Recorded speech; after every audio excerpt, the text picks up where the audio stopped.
बिस्मिल्लाहिर्रहमानिर्रहीम। हमारे जो सिलेबस से रिड्यूस उसमें पावर का टॉपिक है, लेकिन पावर वर्क से डिफाइन होता है ना, तो इसलिए पहले हम वर्क को थोड़ा समझ लेते हैं। कल मैंने डॉट प्रोडक्ट समझाया था। Work is the dot product of force and displacement. ठीक है, फर्ज करें आपके पास एक बॉडी है, उसका मास m है, इस डायरेक्शन में उस पर फोर्स लग रही है, इस डायरेक्शन में बॉडी मूव हो रही है। फोर्स और डिस्प्लेसमेंट के दरमियान एंगल क्या है? थीटा। जैसे बच्चे क्या करते हैं, छोटी सी गाड़ी को धागे से बांध के ज़मीन पे खींच रहे होते हैं, तो उनका धागा क्या कर रहा होता है? कोई एंगल बना रहा होता है।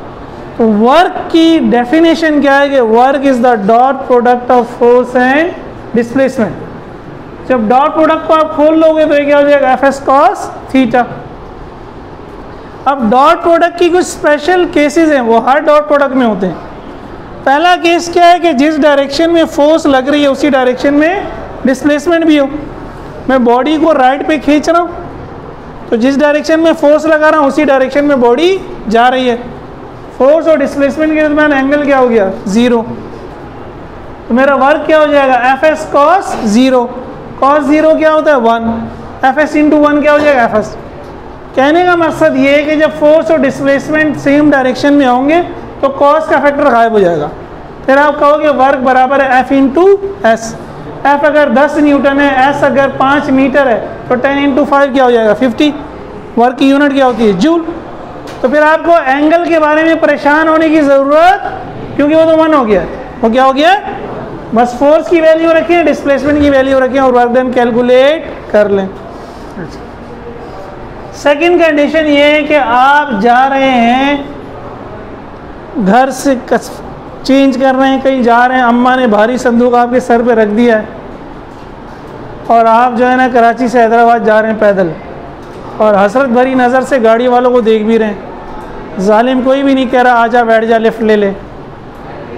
तो आप जो है मोटरवे पे जा रहे हैं। आप भले कराची से हैदराबाद पहुंच जाएं पैदल, तो आपने संदूक उठाया हुआ है, संदूक पे आपका बॉडी, आपका सर फोर्स लगा रहा है ऊपर। आप जा रहे हैं हॉरिजेंटली ज़मीन पे, फोर्स लग रही है वर्टिकल, ये डिस्प्लेसमेंट है, ये फोर्स है।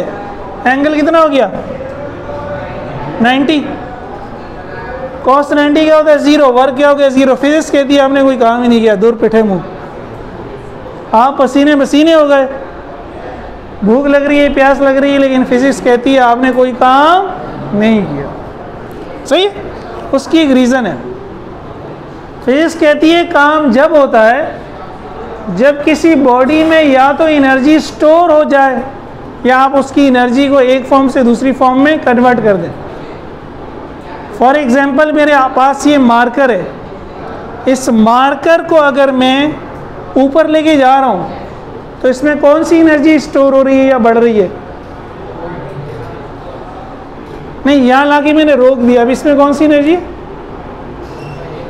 कौन सी? पोटेंशियल एनर्जी ना। पोटेंशियल एनर्जी किसकी वजह से होती है? ज़मीन से, ग्रेविटी की वजह से। और ज़मीन से उसकी जो हाइट है, पोटेंशियल एनर्जी का फॉर्मूला क्या होता है? mgh। ये हमारा कौन सा फ्लोर है जिस पे हम खड़े हैं? 4th फ्लोर है। नीचे 3rd है, उससे नीचे 2nd है, उससे नीचे 1st है। इस मार्कर को मैंने ग्राउंड से 1st फ्लोर पे लेके आया, और फिर मैं 2nd पे लाया, फिर मैं 3rd पे लाया, फिर मैं, तो किस पे इसकी पोटेंशियल एनर्जी सबसे ज़्यादा होगी? 4th पे, क्योंकि उसकी हाइट सबसे ज़्यादा है। पोटेंशियल एनर्जी का फॉर्मूला क्या है? mgh। जब मैं इसको ग्राउंड से ला रहा हूँ तब मैं इस पर काम कर रहा हूँ, क्योंकि मैं इसकी हाइट चेंज कर रहा हूँ, और जितना मैं इस पर काम करता हूँ वही इसकी पोटेंशियल एनर्जी बनता है। फ़र्ज़ करें ज़मीन से, इस फर्श से मैंने इसको उठाया, ये फ़र्ज़ कर लें ज़मीन है, और यहाँ तक मैं ले आया और मैंने इस पर 20 जूल काम किया, तो इसमें 20 जूल ही पोटेंशियल एनर्जी क्या हो जाएगी? स्टोर हो जाएगी। अब जब मैं इसको छोड़ूंगा तो ये पोटेंशियल एनर्जी कन्वर्ट हो जाएगी इसमें काइनेटिक एनर्जी में। और अगर ये कोई पत्थर है और मेरे जैसे आदमी के सर पे गिर गया ये, फिर क्या होगा? ये उस पर काम करेगा। तो काम कन्वर्ट हो रहा है पोटेंशियल एनर्जी में। वो पोटेंशियल एनर्जी फिर क्या कर रही है? काइनेटिक एनर्जी में कन्वर्ट होकर फिर काम कर रही है, तो काम एनर्जी में कन्वर्ट, तो एनर्जी, फिजिक्स कहती है काम जब होगा जब एनर्जी में कोई तब्दीली वाकया, जब आप उसको सर पे रख के लेके जा रहे हो तो आप उसकी पोटेंशियल एनर्जी चेंज नहीं कर रहे, इसलिए फिजिक्स कह रही है कोई काम। हाँ, आप उसी संदूक के पहले फ्लोर से दूसरे फ्लोर पे ले आओ, तब आपने कोई काम किया, क्योंकि आपने उसकी पोटेंशियल एनर्जी क्या कर दी, बढ़ा दी, बाहर आ दी। एंगल 90 है तो 0 है। अगर एंगल 180 हो जाए, इसके बहुत सारे केसेस हो सकते हैं, ये केस भी हो सकता है या ये केस भी हो सकता है। आप बॉडी को मूव कर रहे हैं राइट पे, फ्रिक्शन क्या करेगी, इस मोशन को अपोज करेगी, तो फ्रिक्शन और इस डिस्प्लेसमेंट के दौरान एंगल कितना हो जाएगा, 180। तो 180 क्या होता है, -1, Fs इंटू -1 क्या हो जाएगा, -Fs। या मैं जब ऑब्जेक्ट को ऊपर लेके जा रहा हूँ तो मेरी फोर्स की डायरेक्शन तो ऊपर है, ग्रेविटी की डायरेक्शन कहाँ है, नीचे, तो अगेन डिस्प्लेसमेंट ऊपर है, फोर्स नीचे, ग्रेविटी भी जो काम कर रहा है इस मास पे वो भी क्या होगा, -Fs। Force of gravity multiply by displacement या force of friction multiply by, तो ग्रेविटी और फ्रिक्शन नॉर्मली क्या कर रहे होते हैं, अगर बॉडी ऊपर जा रही है तो ग्रेविटी क्या कर रही होगी, नेगेटिव काम, बॉडी नीचे जा रही है फिर ग्रेविटी क्या कर रही होगी, पॉजिटिव काम। सही है भाई? अच्छा, ये तो वर्क डन हो गया। अब पावर क्या है, rate of doing work is called power. अगर आपको वेलोसिटी याद हो, हमने कहा था एक बॉडी ने पॉइंट ए से बी तक कोई डिस्प्लेसमेंट कवर किया है, इस डिस्प्लेसमेंट को डिवाइड कर दो टाइम से और हमने कहा था ये वेलोसिटी हो गया। तो हमने क्या कहा था, rate of displacement, rate of, तो rate of work, rate of power हो गया। कुछ भी नहीं किया, वर्क को टाइम से डिवाइड करके क्या कह दिया, ओ भाई क्या कह दिया, पावर, पावर। अब अगर मैं वर्क का फॉर्मूला पुट कर दूं तो F.S और S अपॉन T क्या है, V, तो ये F.V है या FV cos थीटा है। अब ये सारी चीजें यहाँ भी एप्लीकेबल होंगी। अगर एंगल 0 है तो क्या हो जाएगा, cos गायब हो जाएगा, FE हो जाएगा। एंगल 90 है, 0 हो जाएगा। एंगल 180 है तो -FE हो जाएगा। ठीक है, उतार लो।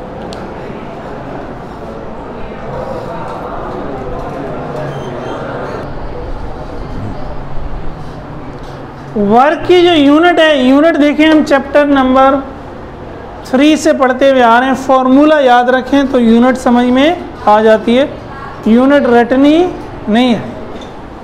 वर्क का फॉर्मूला है फोर्स मल्टीप्लाई बाय डिस्प्लेसमेंट। ठीक है, फोर्स की यूनिट क्या है, न्यूटन, डिस्प्लेसमेंट की यूनिट क्या है, मीटर, यानी 1 न्यूटन और 1 मीटर। तो न्यूटन मीटर को एक नया नाम दे देते हैं, जूल। हम क्या डिफाइन फिर कैसे करेंगे, फोर्स की वजह से डिस्प्लेसमेंट हो रहा है। सही है, एक बॉडी पे अगर एक फोर्स लगे 1 न्यूटन की और वो उसमें 1 मीटर का डिस्प्लेसमेंट पैदा कर दे तो बॉडी पर कितना काम हुआ, 1 joule. If a force of 1 newton produces a displacement of 1 metre, the work done is 1 joule. A force of 1 newton produces a displacement of 1 meter, the work done is 1 joule। जो notes है इसमें definition है, अगर देख के लिखना है तो लिख लेना। फिर FPS या ब्रिटिश सिस्टम क्या कहलाता है, ये भी हमने पढ़ा था चैप्टर 1 में। इसमें फोर्स को नापते हैं पाउंड में, डिस्टेंस को नापते हैं फुट में। तो इसको कोई नया नाम नहीं दिया गया, ये तरतीब चेंज कर दी गई। जब बोलते हैं तो फुट को पहले कह देते हैं, पाउंड को शायद बोलना आसान हो जाता है। पाउंड फुट खूबसूरत नहीं लगता, फुट पाउंड। तो फुट पाउंड क्या मुराद है कि अगर 1 पाउंड की फोर्स किसी बॉडी में 1 फुट का डिस्प्लेसमेंट प्रोड्यूस करे तो वर्क डन कितना होगा, 1 फुट पाउंड। सही है, फॉर्मूले से ही निकल रहा है सब कुछ। सही है, डायमेंशंस क्या होंगी, अगेन फॉर्मूला। फोर्स की डायमेंशन मैंने कहा था रट लो, MLT-2। डिस्प्लेसमेंट की डायमेंशन क्या है, लेंथ है basically, L multiply by L square. तो वर्क की डायमेंशन क्या हो गई, ML² T- सेम आ जाएगी पावर।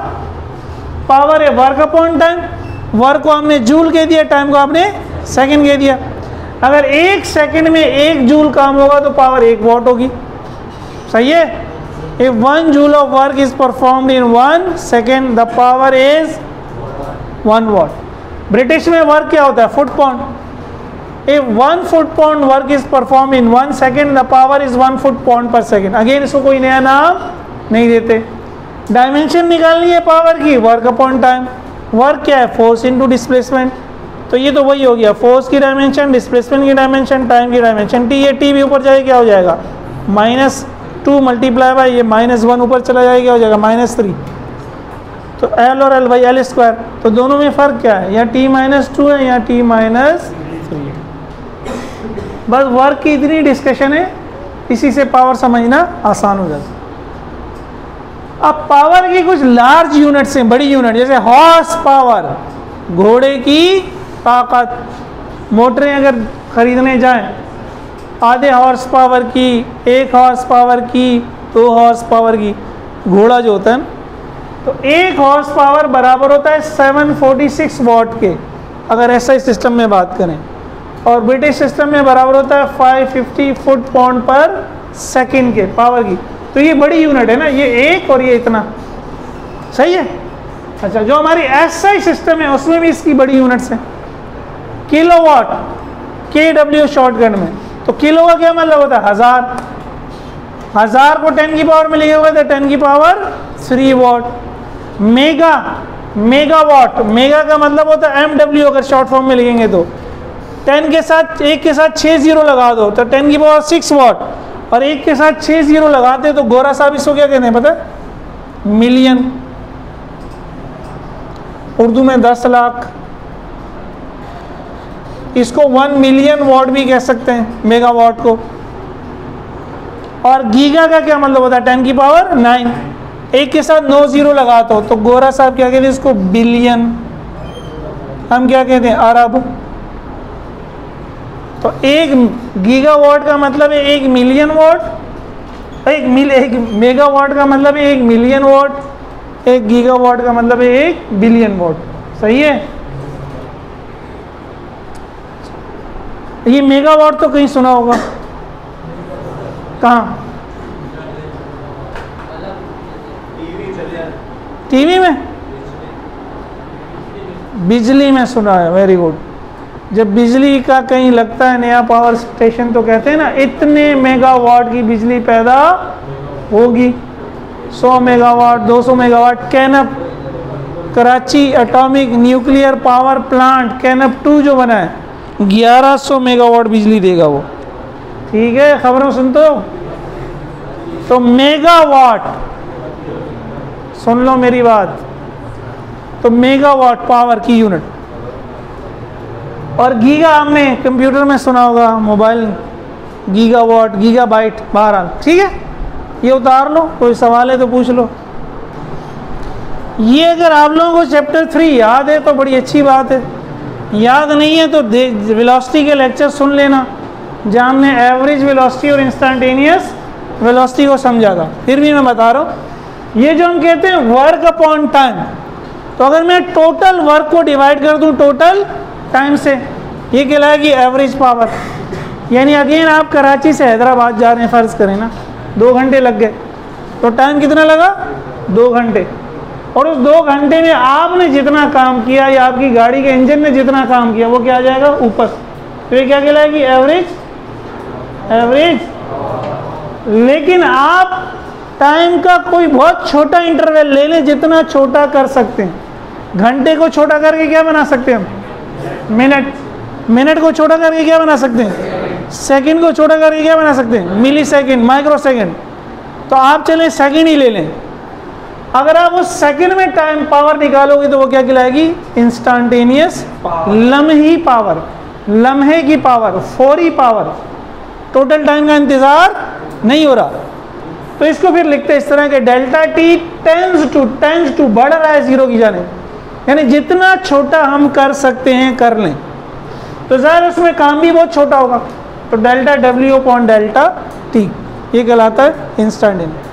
लेकिन एक्चुअल अगर समझना है डिटेल में तो आप लोग खुशनसीब हैं, यूट्यूब पे लेक्चर्स डले हुए हैं, लेकिन आप यूट्यूब पे गाने और फिल्में देखते होंगे शायद, लेकिन एक दफ़ा वो इंस्टेंटेनियस वेलोसिटी और एवरेज वेलोसिटी का लेक्चर सुन लेना, तो ये ऑटो पे समझ में आ जाएगा, इस पे दिमाग लड़ाना।